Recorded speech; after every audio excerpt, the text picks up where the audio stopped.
Saya singkat saja ini, terutama menghadapi bencana alam yang luar biasa ini, Pak Jampitsus punya tugas tambahan yang luar biasa, Satgas PKH, kasus Aceh, kasus Sumut dan juga kasus di Sumbar. Dan ini sudah meluas juga di mana-mana. Ini akibat daripada pengalihan fungsi hutan. Pada saat era itu memang banyak orang memanfaatkan para perusak lingkungan itu bukan para masyarakat kecil yang tinggal berada di lingkungan kehutanan, Pak. Bukan. Pasti orang-orang besar, Pak.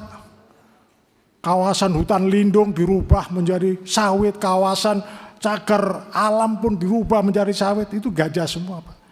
Kalau kita nyenggol, dia nyakar, Pak. Kita baru mau nyentuh, dia udah ngatok duluan. Untung ada Pak Febri ini sekarang jagoan ini.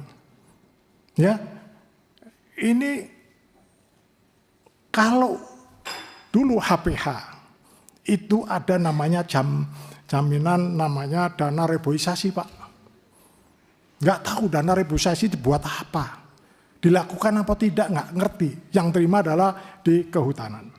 Berikutnya berkembang menjadi kawasan tambang, Pak. Tambang ini sama, Pak, harus membayar jamrek yang luasannya hanya luas, bukan kedalaman, Pak. Banyak orang yang bikin laut, Pak. Banyak ingin bikin danau, Pak. Jamrek dikembalikan aja kepada pemerintah daerah nggak sanggup, Pak. Untuk mengembalikan kondisi alam semula, Pak. Tolong ini Pak Febri, tolong dananya kemana jamrek ini, Pak? Triliunan, Pak. Tinggal berapa sekarang yang ada di SDM itu, Pak? Digunakan untuk apa? Dana haji aja bisa hilang, Pak, apalagi jamrek, Pak. Itu lusuri ini, Pak. Pak Jampitsus. Ya, tolong. Terus kemudian tadi juga kawan-kawan menyampaikan terkait juga dengan namanya Rizal Khalid. Jangankan Rizal Khalid, Pak, masih jauh, nggak jelas di mana.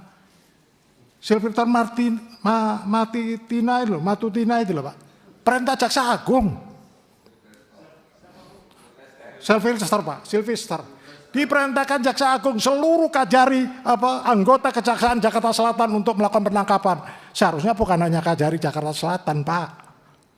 Harusnya seluruh kejaksaan ada tugas yang nangkap 137 tadi di luar negeri ditangkap, di mana ditangkap.